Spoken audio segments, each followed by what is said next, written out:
Ya, Assalamualaikum warahmatullahi wabarakatuh. Sebenarnya perkenalkan, nama saya Amir Sajid dari Politeknik Perkapalan Negeri Surabaya, jurusan Teknik Otomasi NRP 40. Oke, di sini saya akan sedikit menjelaskan dan mensimulasikan terkait materi sensor dan aktuator. Untuk di sini ada beberapa sensor dan ada aktuator, yaitu motor. Oke, kita langsung mulai di sensor LM35. Nah, LM35 ini adalah sensor suhu. Sensor suhu kita bisa lihat di datasheetnya. Nah, ini adalah datasheetnya. Temperatur sensor. Untuk outputannya itu linear dengan suhu. Jadi ketika dia 1 derajat, maka outputannya akan keluar 10 mV. Kemudian sensor ini bekerja pada tegangan 4-30 volt. Nah, ini ketika dia di suhu 25 derajat, maka outputannya tinggal dikali 10 mV, yaitu 200, jadinya 250 mV. Oke, langsung aja kita masuk. Oke. Nah, ini ada beberapa simbol untuk sensor ini. Oke, kita langsung ke Proteus. Nah, di sini suhu yang terbaca itu 75 derajat dan outputannya itu 753 mV. Ketika kita naikkan dia 1 derajat, maka dia akan naik 10 mV.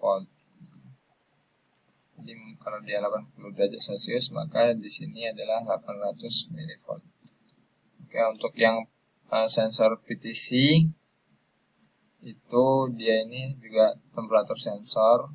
Oke, lebih jelasnya kita langsung masuk ke datasheetnya. Ini untuk datasheetnya. Nickel thin film PTC element. Nah, ini kita langsung ke tabelnya ya. Nah, di sini ada temperaturnya ketika dia di min 55 derajat Celcius, maka resistansi yang akan keluar itu 0,700 ohm. Oke, kalau di sini kita bisa lihat untuk PTC-nya. Nah, ini ketika dia 0 Celcius, maka di sini, nah ini 900, resistansinya 0,9 ohm. Ketika kita naikkan, maka resistansinya juga akan naik. Nah, berbeda dengan tegangannya. Kalau untuk tegangannya ini, ketika tegangannya itu naik, semakin besar tegangannya, maka akan semakin besar semakin besar tegangannya, maka semakin besar temperaturnya, maka voltase atau outputan yang keluar, tegangan yang keluar itu semakin kecil. Itu untuk sensor PTC. Kemudian di sini juga ada sensor LDR. Itu sensor cahaya. Nah, ini light dependent resistor. Untuk karakteristiknya di sini pada saat kondisi 1000 lux, cahayanya 1000 lux, maka resistansi yang terbaca itu adalah 400 ohm. Kemudian semakin kecil cahaya yang diterima, maka resistansinya akan semakin tinggi, yaitu ketika 10 lux, maka dia akan 9 kilo ohm.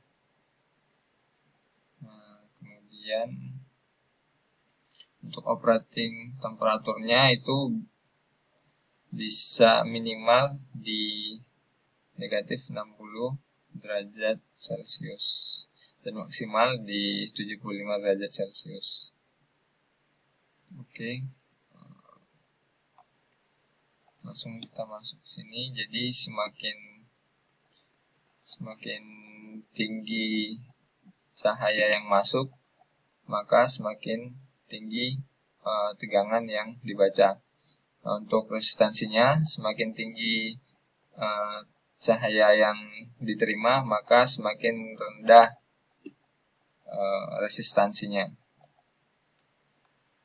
Untuk RTD, ini RTD kita masuk ke datasheetnya. RTD itu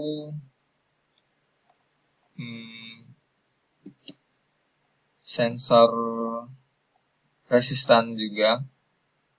Jadi ini kita bisa lihat tabelnya. Ini sensor resistansi untuk suhu. Jadi ketika untuk range suhunya itu bisa dari min 200 derajat Celcius sampai 850 derajat Celcius. Nah, di sini di simulasinya ada 30 derajat Celcius. Itu resistansinya 111 ohm. Ya, oke. Coba kita naikkan sampai 40 derajat Celcius. Maka resistansinya adalah 115 ohm. Oke, dia ini masih terus naik ya simulasinya. Oke, kurang lebih seperti itu. Jadi RTD ini juga termasuk sensor suhu. Cuman outputannya itu adalah resistansi. Oke, kemudian kita langsung masuk ke servo. Sebelum kita masuk ke servo, ini ada rangkaian motor. Jadi ini motor DC biasa. Motor DC biasa yang ketika kita sambung positif negatifnya, maka motor akan berputar CW atau searah jarum jam. Dan ketika kita balik positif dan negatifnya, itu dia akan bergerak CCW atau berlawanan jarum jam. Nah, di sini saya coba pakai relay untuk mengganti polaritasnya. Jika relay diaktifkan, maka dia akan bergerak counterclockwise. Nah, itu untuk motor DC. Oke, langsung kita masuk ke servo. Nah, ini servo yang kita simulasikan di sini adalah servo motor SG90. Untuk datasheetnya kita bisa lihat di sini speednya 0,1 second. Untuk torsinya ada 2,5 kilogram. Berat servonya sendiri 14,7 dan tegangannya itu 4,8 sampai 6 volt. Nah, untuk servo sendiri, di servo sendiri untuk putarannya itu mulai dari min 90 derajat sampai 90 derajat. Jadi dia bisa bergerak 180 derajat. Nah, ini servo sendiri itu juga bergerak sesuai dengan PWM yang diberikan. Oke, nah servo ini juga biasanya udah ada datasheetnya, udah ada library-nya di Arduino. Jadi kita tinggal ganti pulsanya langsung di situ. Oke, kita masuk ke motor stepper. Nah, ini untuk motor stepper. Untuk motor stepper sendiri, dia ini karakteristiknya bergerak per step ya. Jadi, nah ini untuk beberapa tipe motor stepper, ada tin can, ada linear hybrid. Nah, di sini ada istilah-istilah untuk A, terus AC, ada CCW, counterclockwise, CW. Nah, terus di sini ada temperatur, maksimal temperatur kerjanya dari 90, ada yang bisa sampai lebih dari 180 derajat. Jadi motor stepper ini torsinya lebih tinggi daripada motor servo. Kalau motor servo itu kita bisa putar menggunakan tangan ya, walaupun agak keras. Cuman kalau untuk motor stepper ini itu torsinya lebih tinggi, jadi memang benar-benar susah untuk diputar. Oke, nah di sini ada step per revolution, step yang 24 itu ada 15 inch per step dan seterusnya. Nah, untuk simulasinya ya ada cuman seperti ini. Di sini ada grafik yang bisa kita lihat untuk motor steppernya. Ya, ini seperti itu. Oke, kemudian di sini ada motor brushless BLDCM.